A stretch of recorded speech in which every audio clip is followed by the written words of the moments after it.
সুপ্রিয় শিক্ষার্থীবৃন্দ, আসসালামু আলাইকুম। আশা করি তোমরা সবাই ভালো আছো। আমিও আল্লাহর অশেষ রহমতে ভালো আছি। করোনাকালীন এই দুঃসময়ে কলেজ বন্ধ থাকায় তোমাদের পড়ালেখায় ভীষণ রকম প্রতিবন্ধকতা সৃষ্টি হয়েছে। দুঃসময়ের এই প্রতিবন্ধকতা মোকাবেলায় নরসিংদী সরকারি কলেজ কর্তৃক আয়োজিত অনলাইন ক্লাসে তোমাদের স্বাগত জানাচ্ছি। আমি শাহিদা বেগম, সহকারী অধ্যাপক ইতিহাস। আজকে আমি আলোচনা করব দ্বাদশ শ্রেণীর ইতিহাস দ্বিতীয় পত্রের পঞ্চম অধ্যায় থেকে হিটলার ও মুসোলিনির উত্থান এবং দ্বিতীয় বিশ্বযুদ্ধ এই অধ্যায় নিয়ে। এখানে আজকে আমরা যে আলোচনাটা করব সেটা হচ্ছে হিটলারকে নিয়ে। আজকের এই ক্লাস থেকে আমরা যা শিখব তা হচ্ছে প্রথম বিশ্বযুদ্ধের পরবর্তী জার্মানি, ওয়েমার প্রজাতন্ত্র জার্মানি, হিটলারের ক্ষমতারোহণ, নাৎসিবাদ এবং সর্বশেষে জার্মানিতে নাৎসিবাদ ও হিটলারের উত্থানের কারণ। তাহলে আমরা প্রথম টপিকসটা যাই। প্রথম পয়েন্টটা হচ্ছে প্রথম বিশ্বযুদ্ধ পরবর্তী জার্মানি। প্রথম বিশ্বযুদ্ধের পরবর্তীতে জার্মানির আর্থিক, রাজনৈতিক, সামরিক সব দিক থেকে একটা বিপর্যয় নেমে এসেছিল। প্রথম বিশ্বযুদ্ধ পরবর্তী ভার্সাই সন্ধি জার্মানির পক্ষে ছিল অবমাননাকর। এই চ্যাপ্টারটা বা এই টপিকসগুলো নিয়ে হয়তো পূর্ববর্তী ক্লাসে তোমরা জেনেছো, পড়েছো। আজ এটা নিয়ে আমি ডিটেলস আলোচনা করব না, সংক্ষেপে ভার্সাই সন্ধি সম্পর্কিত দু একটা কথা বলি। এই চুক্তির ফলে জার্মানির পশ্চিম সীমান্তে আলসেস ও লোরেল প্রদেশ দুটি জার্মানির কাছ থেকে নিয়ে ফ্রান্সকে দেওয়া হয়। ফ্রান্সের উত্তরাংশের কয়লা খনিগুলোর ক্ষতিপূরণ বাবদ সার অববাহিকা সাময়িকভাবে ফ্রান্সের নিকট হস্তান্তর করা হয়। জার্মানি কর্তৃক আক্রমণের ক্ষতিপূরণ স্বরূপ বেলজিয়ামকে ইউপেন ও ম্যালমেডি নামক দুটি ক্ষুদ্র ভূমি দেওয়া হয়। জার্মানির পূর্ব দিকের পোজেন ও সমগ্র পশ্চিম পাশিয়াকে পোল্যান্ডের হাতে তুলে দেওয়া হয়। জার্মান অধ্যুষিত ডেনজিগকে মুক্ত নগরীতে পরিণত করা হয় এবং তার শাসনভার পোল্যান্ডের উপর ন্যস্ত করা হয়। তাছাড়া ইউরোপের বাইরেও বহু অঞ্চল জার্মানির হস্তচ্যুত হয়। এই ম্যাপে খেয়াল করো, ম্যাপে তোমরা দেখতে পাবে যে প্রথম বিশ্বযুদ্ধ পরবর্তী ভার্সাই সন্ধি দ্বারা কিভাবে জার্মানির বিভিন্ন অঞ্চলগুলোকে মিত্রশক্তির মধ্যে ভাগ করে দেওয়া হয়েছে। ভার্সাই সন্ধিতে জার্মানিকে আরেকটা দিক থেকে সম্পূর্ণরূপে পঙ্গু করে রাখার ব্যবস্থা করা হয়, তা হচ্ছে সামরিক কিছু শর্তাবলী তার উপর আরোপ করে দেওয়া হয়। এই সন্ধির দ্বারা জার্মানির সৈন্য সংখ্যা 1 লক্ষে নির্ধারণ করা হয় এবং বলা হয় সেনাবাহিনী শুধুমাত্র অভ্যন্তরীণ শান্তি শৃঙ্খলা রক্ষায় নিয়োজিত থাকবে। জার্মানির কোনো বিমান বাহিনী থাকতে পারবে না। জার্মানির কোনো সাবমেরিন, ভারী কামান, ট্যাঙ্ক, বিষাক্ত গ্যাস তৈরি বা নিজ দখলে রাখতে পারবে না। জার্মানিতে বাধ্যতামূলক সেনাবাহিনীতে ভর্তি করার প্রথাও তুলে দেওয়া হয়। জার্মানির সাবমেরিন ও রণতরীগুলোকে মিত্রশক্তির নিকট সমর্পণ করতে বলা হয়। জার্মানিকে হেলিগোল্যান্ডের নৌঘাঁটি ধ্বংস করে ফেলতে হবে বলা হয়। আরেকটা যে বিষয় ভার্সাই সন্ধির মধ্যে যে পয়েন্টটা সবচেয়ে বেশি জার্মানবাসীর জন্য অবমাননাকর ছিল সেটা হচ্ছে ক্ষতিপূরণ সমস্যা। মিত্রশক্তির প্রতিনিধিরা ক্ষতিপূরণ হিসাবে জার্মানির নিকট বিরাট পরিমাণ অর্থ দাবি করে। এই ক্ষতিপূরণ দাবি $1,500 কোটি থেকে $2,000 কোটি গিয়ে দাঁড়ায়। এই প্রথম বিশ্বযুদ্ধের পরবর্তী এভাবে জার্মানিতে একটা বিরাট পরিবর্তন নিয়ে আসে। জার্মানির অর্থনৈতিক বিপর্যয় নেমে আসে। সামরিক দিক থেকে সে দুর্বল হয়ে পড়ে, রাজনৈতিকভাবে বিচ্ছিন্ন হয় এবং জাতীয় মর্যাদা অবনমিত হয়ে পড়ে। প্রথম বিশ্বযুদ্ধে জার্মানির এই পরাজয় গর্বিত জার্মান জাতির মনে দারুণ অসন্তোষের সৃষ্টি করে। তারা এই পরাজয়ের জন্য জার্মান সম্রাটকে ব্লেম দিতে থাকে। ফলে সমগ্র জার্মানবাসী রাজতন্ত্র বিরোধী আন্দোলনে শরিক হয়। এমত অবস্থায় 1918 সালের 9 নভেম্বর জার্মান সম্রাট দ্বিতীয় উইলিয়াম সিংহাসন ত্যাগ করে সপরিবারে হল্যান্ডে পলায়ন করলে জার্মানিতে রাজতন্ত্রের অবসান ঘটে। জার্মান সোশ্যাল ডেমোক্রেটিক পার্টির নেতা হের হেবার্টের নেতৃত্বে জার্মানি একটি প্রজাতান্ত্রিক যুক্তরাষ্ট্রে পরিণত হয়। জার্মানির এই নতুন রিপাবলিক উইমার রিপাবলিক নামে পরিচিত। 2 নম্বর পয়েন্ট, ওয়েমার প্রজাতন্ত্র ও জার্মানি। কিভাবে জার্মানিতে ওয়েমার প্রজাতন্ত্র প্রতিষ্ঠিত হলো এবং কিভাবে এই ওয়েমার প্রজাতন্ত্রটা ফল করলো সেই বিষয় নিয়ে আমরা এখন আলোচনা করব। 1919 সালে সমগ্র জার্মানিতে গণভোটের মাধ্যমে গণপরিষদের নির্বাচন সম্পন্ন হয়। একই বছরে নির্বাচিত প্রতিনিধিরা জার্মানির উইমার নামক স্থানে মিলিত হয়ে জার্মানির জন্য একটা কনস্টিটিউশন রচনা করে। ইহা উইমার কনস্টিটিউশন নামে পরিচিত। সংবিধান অনুসারে প্রেসিডেন্ট ও তার মন্ত্রিসভাকে রাইখস্ট্যাগ বা আইনসভার অধিকাংশ সদস্যদের ভোটের উপর নির্ভরশীল করা হয়। 20 বছরের ঊর্ধ্বে সকল নারী পুরুষের ভোটাধিকার দেওয়া হয়। নির্বাচনে নরমপন্থী সমাজতান্ত্রিক এবার প্রজাতন্ত্রের প্রথম প্রেসিডেন্ট নির্বাচিত হলেন। তবে প্রজাতান্ত্রিক সরকারকে ক্ষমতা গ্রহণের পরপরই অনেকগুলো প্রবলেম ফেস করতে হয়েছে। অভ্যন্তরীণ ক্ষেত্রে যেমন বিশৃঙ্খলা দেখা দিয়েছে, অপরদিকে তীব্র অর্থনৈতিক সংকটও প্রজাতান্ত্রিক সরকারকে ব্যতিব্যস্ত করে রাখে। এ সময় জার্মানিতে কমিউনিস্ট আন্দোলন তীব্র আকার ধারণ করে। মস্কোর সহায়তায় কমিউনিস্টরা জার্মানিতে শ্রমিক রাজ প্রতিষ্ঠার চেষ্টা করে। নানা স্থানে বিদ্রোহ, ধর্মঘট ও সামরিক বিপ্লব ঘটিয়ে তারা প্রজাতন্ত্রকে ধ্বংস করার চেষ্টা করে, যদিও তাদের সেই চেষ্টা সফলকাম হয়নি। কমিউনিস্টগণ ছাড়াও জার্মানির অন্যান্য প্রতিক্রিয়াশীল যে পলিটিক্যাল পার্টি যারা ছিল তারাও প্রজাতন্ত্রকে ধ্বংস করার জন্য উঠে পড়ে লাগে।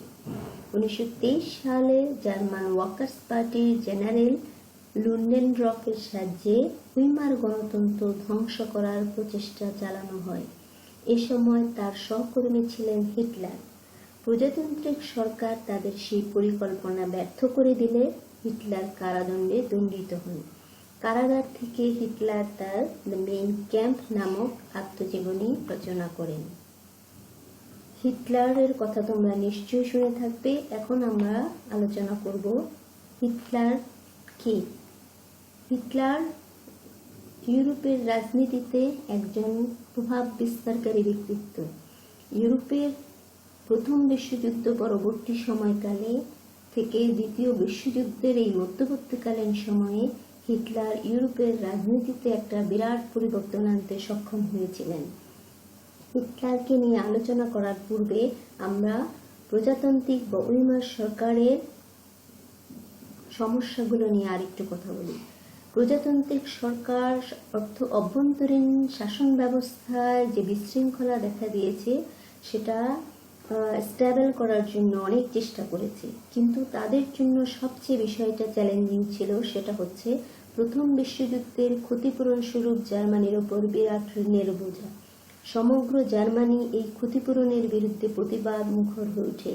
জার্মানি কয়েক কিস্তি ক্ষতিপূরণ প্রদান করে বন্ধ করে দেয়। যদিও মিত্রশক্তিবর্গ বিভিন্ন পরিকল্পনার মাধ্যমে জার্মানিকে ঋণ দানের সুযোগ করে দেয়, কিন্তু জার্মান জনগণ ক্ষতিপূরণ দানের যৌক্তিকতা নিয়ে প্রশ্ন তোলে।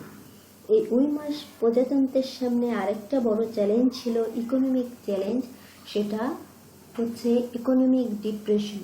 মহামন্দার ফলে ইংল্যান্ড ও আমেরিকা জার্মানিকে ঋণ স্বরূপ অর্থ সাহায্য বন্ধ করে দিলে জার্মানির অর্থনৈতিক ধস নামে। এই সুযোগে প্রজাতান্ত্রিক জনগণের সরকারের প্রতি সাধারণ জনগণের আস্থা নষ্ট হয় এবং 1933 সালের নির্বাচনে বহু আসন নিয়ে নাৎসি দল ও কমিউনিস্ট দল ক্ষমতা দখল করে এবং নাৎসি নেতা হিটলার উইমার প্রজাতন্ত্রের পতন ঘটিয়ে ক্ষমতা আরোহণ করেন। হিটলার বা স্বৈরশাসক ইউরোপের রাজনীতিতে একজন প্রভাব ব্যক্তিত্ব। এই হু ইজ অ্যাডলফ হিটলার, এটা নিয়ে আমরা একটু জানার চেষ্টা করব।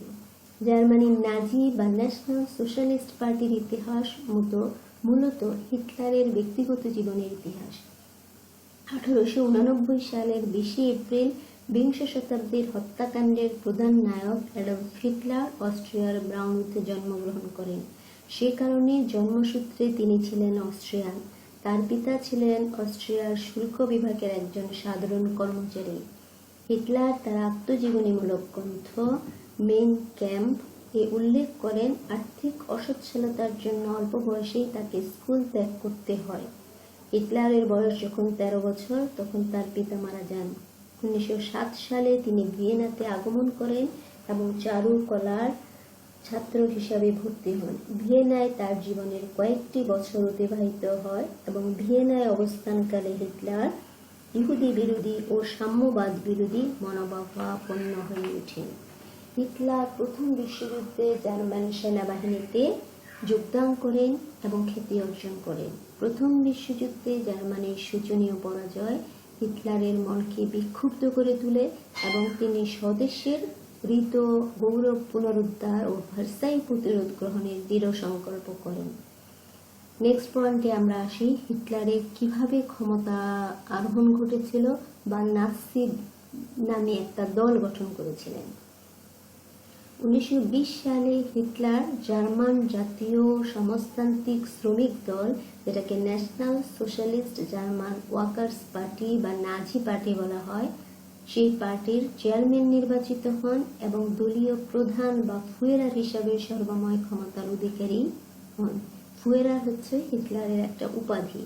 তাছাড়া প্রাক্তন সামরিক কর্মচারী ও বেকার শ্রমিকদের সমন্বয়ে এসে নামে আধা সামরিক বাহিনী গঠন করেন। শীঘ্রই এই বাহিনীর সহায়তা এবং রাজনৈতিক কার্যকলাপের মাধ্যমে নাৎসি পার্টি জার্মানির রাজনৈতিক মহলে বিশেষ প্রভাবশালী হয়ে ওঠে। হিটলার এই নাৎসি বা নাজি এই দলটাকে তিনি চেয়েছিলেন যে ইতালির মুসোলিনির অনুকরণে একটা নতুন আদর্শ নিয়ে গঠন করতে, যে কারণে স্বস্তিকা নাৎসি দলের প্রতীক হিসাবে চিহ্নিত হয়। দলের সদস্য যারা ছিলেন তাদেরকে একটা নির্দিষ্ট চাঁদা দিতে হতো এবং স্বস্তিকা চিহ্নিত এক বিশেষ ধরনের পোশাক তারা পরতে হতো। সমগ্র জার্মানিতে হিটলার তার এই নাৎসি নেতৃবৃন্দদেরকে পাঠিয়ে তার দলের যে নিজস্ব কিছু কর্মসূচি ছিল সেগুলোকে প্রচারণার ব্যবস্থা করেন। এই নাৎসি দল যে কর্মসূচিগুলো নিয়ে সমগ্র জার্মানিতে ব্যাপক আলোড়ন সৃষ্টি করেছিল তা হলো: 1. ভার্সাই সন্ধির তীব্র নিন্দা করা। 2. সমগ্র জার্মান ভাষাভাষী জনগণকে নিয়ে এক বৃহৎ জার্মান রাষ্ট্র গঠনের প্রস্তাব করা। 3. জার্মান ইহুদি সম্প্রদায়কে দেশদ্রোহী বলে চিহ্নিত করা। 4. জার্মানিতে মার্ক্সীয় সমাজতন্ত্রের পরিবর্তে জাতীয় সমাজতন্ত্র প্রতিষ্ঠার প্রস্তাব করা হয়। হিটলারের এই কর্মসূচি জার্মানির সকল নাগরিকের কাছে অতীব আকর্ষণীয় বলে মনে হয় এবং তারা দলে দলে জাতীয় সমাজতন্ত্রী দলে যোগদান করতে থাকে। এভাবে হিটলারের রাজনীতিতে অংশগ্রহণ এবং পরবর্তীতে রাজনৈতিক মহলে ব্যাপক প্রভাব বিস্তারের প্রক্রিয়া শুরু হয়। এখন আমরা আসবো নাৎসিবাদ বা জার্মানিতে কিভাবে নাৎসিবাদ এবং হিটলারের উত্থান হলো, অর্থাৎ how and why did Hitler rise to power, Hitler কিভাবে ক্ষমতা দখল করলেন সেই বিষয়টা প্রসঙ্গে। নাৎসি দল এবং হিটলারের ক্ষমতা দখল জার্মানির রাষ্ট্রীয় ও জনজীবনে এক বৈপ্লবিক পরিবর্তনের সূচনা করে। জার্মানিতে প্রজাতান্ত্রিক সরকার প্রায় 15 বছর স্থায়ী হয়। এই সময়কালে জার্মানির অর্থনৈতিক, বৈদেশিক এবং অন্যান্য সকল ক্ষেত্রে যথেষ্ট অগ্রগতি ঘটে, কিন্তু তা সত্ত্বেও প্রজাতন্ত্রের পতন রোধ করা সম্ভব হয়নি। ওয়েমার প্রজাতন্ত্রের ব্যর্থতা হিটলারের ক্ষমতা আহরণের পথকে প্রশস্ত করে। আমরা এখন আলোচনা করব কোন কোন কারণগুলি হিটলারের সিংহাসনে বসার পেছনে সক্রিয় ভূমিকা পালন করেছে। অর্থাৎ কোন প্রেক্ষাপটে জার্মানিতে হিটলারের মতো এরকম একজন স্বৈরাচারী শাসকের আবির্ভাব ঘটেছে। প্রথম যে পয়েন্ট সেটা হচ্ছে দ্য উইকনেসেস অফ উইমার ডেমোক্রেসি বা উইমার প্রজাতন্ত্রের দুর্বলতা। উইমার প্রজাতন্ত্রের পতনের জন্য জার্মান জাতির উদ্ভূত মন মানসিকতা বিশেষভাবে দায়ী। 1918 সালে কাইজার দ্বিতীয় উইলিয়ামের পতনের পর জার্মানিতে গণতান্ত্রিক সরকার প্রতিষ্ঠিত হয়, কিন্তু দীর্ঘদিন একনায়কতন্ত্রের অধীনে বসবাস করার ফলে জার্মান জনগণ গণতান্ত্রিক আদর্শ সম্পর্কে সম্পূর্ণ অজ্ঞ ছিল। গণতান্ত্রিক ঐতিহ্যের অভাবই জার্মানিতে উইমার গণতন্ত্রের ভিত্তিকে দুর্বল করে তোলে। 2 number, the treaty of Versailles. এই পয়েন্টটা নিয়ে আমি ইতিপূর্বে আলোচনা করেছি, এখন সংক্ষেপে একটু বলি। ভার্সাই চুক্তির মাধ্যমে জার্মানির প্রতি যে অন্যায় আচরণ করা হয়েছিল, জার্মান জনগণ কখনোই তা মনে প্রাণে গ্রহণ করতে পারেনি। ভার্সাই চুক্তি স্বাক্ষরের জন্য জার্মান জনগণ প্রজাতান্ত্রিক সরকারকে দোষী সাব্যস্ত করে তাদের দেশদ্রোহী হিসাবে আখ্যায়িত করে। ফলে তারা এমন এক নেতৃত্বের অপেক্ষায় ছিল যে তাদেরকে এই অবমাননাকর পরিস্থিতি থেকে উদ্ধার করতে পারবে। হিটলারের আবির্ভাব তাদের সেই আকাঙ্ক্ষাকে পূরণ করে। 3, দ্য রিপারেশন প্রবলেম বা ক্ষতিপূরণ সমস্যা। ভার্সাই সন্ধিতে জার্মানিকে যুদ্ধাপরাধী বলে ঘোষণা করা হয় এবং তার উপর সমস্ত ক্ষতিপূরণের দায়িত্ব চাপানো হয়।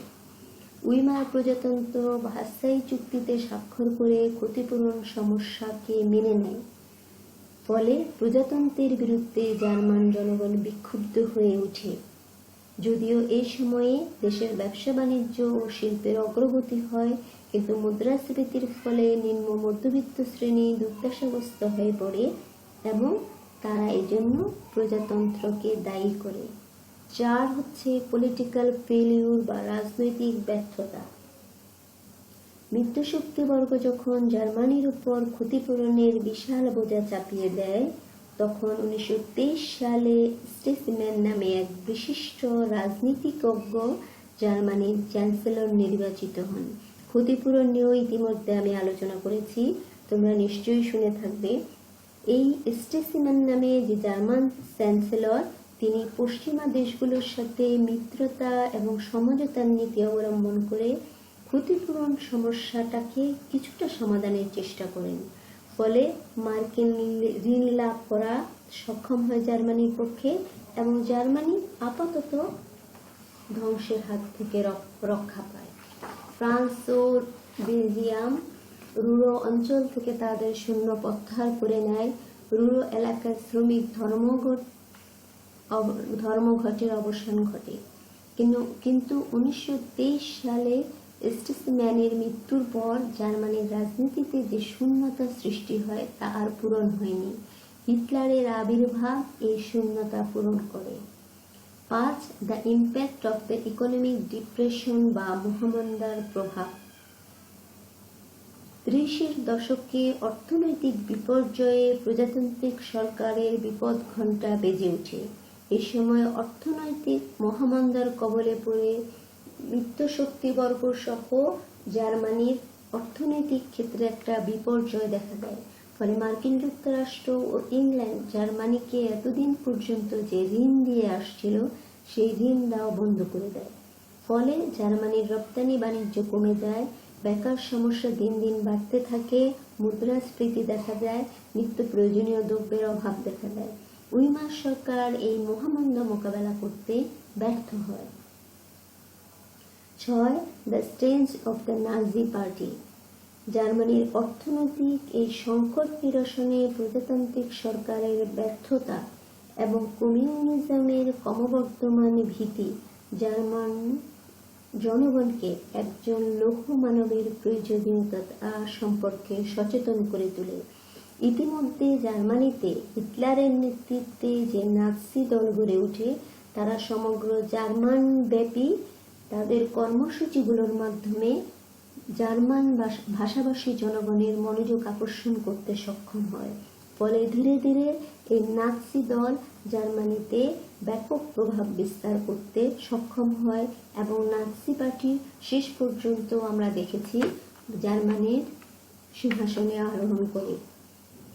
নেক্সট যে পয়েন্টটা সেটা হচ্ছে গোয়েবলস অ্যান্ড গোয়েরিংসের প্রোপাগান্ডা এবং ক্যাম্পেইন, গোয়েবলসের প্রচারণা। এই সময় আমরা দেখেছি নাৎসি দলের এবং হিটলারের দুইজন গুরুত্বপূর্ণ শিষ্য গোয়েবলস এবং গোয়েরিং, তারা সমগ্র জার্মানিতে প্রচারণা চালিয়ে নাৎসি পার্টির গ্রহণযোগ্যতা বৃদ্ধি করার চেষ্টা করে। তারা সাধারণ জনগণের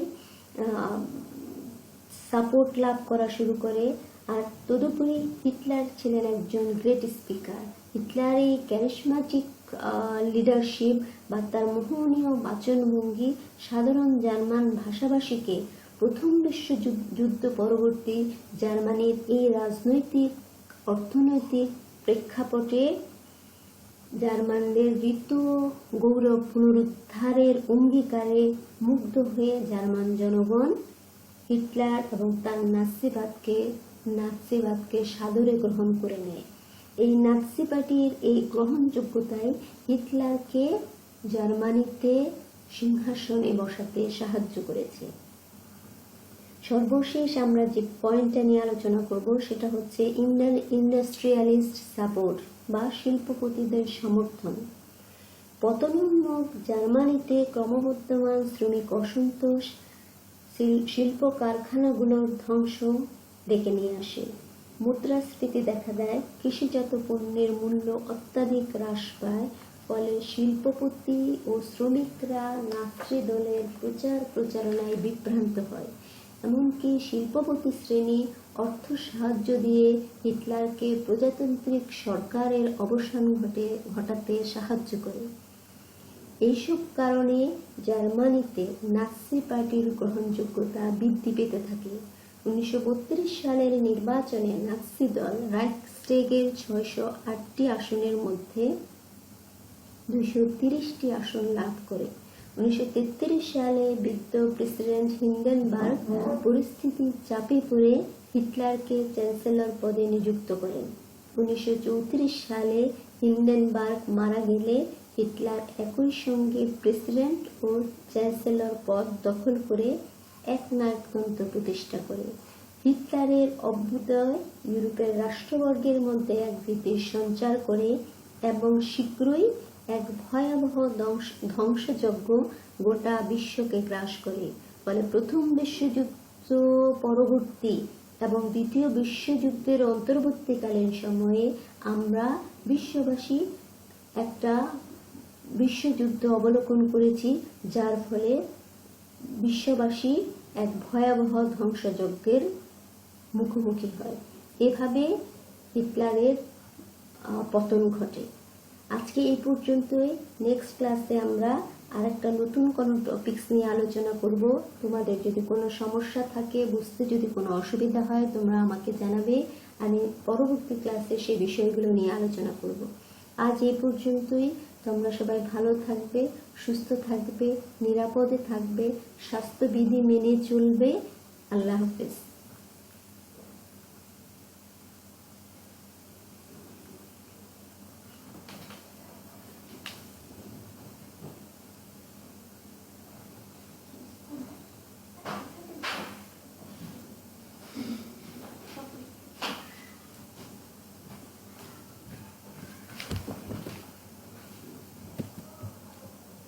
Okay,